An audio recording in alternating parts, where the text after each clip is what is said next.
ખેડબ્રહ્મા શહેરમાં ward number 7માં Swaminarayan મંદિર આવેલું છે. તે મંદિર પાછળ ખુલ્લો રોડ ઉપર કચરો નાખે છે.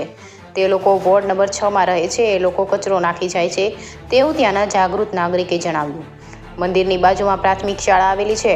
બાળકોને ભણવા જવાની તકલીફ પડે છે. ગાયો, આખલા, કૂતરા બાળકોને હેરાન કરે છે તથા સ્વામિનારાયણ મંદિર પાછળ પ્રજાપતિવાસ આવેલો છે. તે લોકોને આવવા જવા માટે તકલીફ પડે છે. તો તાત્કાલિક નગરપાલિકા પગલાં લે અને લોકોમાં રોષ ભરાયો છે. આ તો સ્વામિનારાયણ મંદિર તથા વોર્ડ નંબર 7 કચરા પેટે સમજીને કચરો નાખવામાં આવે છે. આ જગ્યાએ રખડતા પશુ યુદ્ધે પણ ચડે છે. સ્કૂલે જતા બાળકો નુકસાન કરશે તો જવાબદાર કોણ?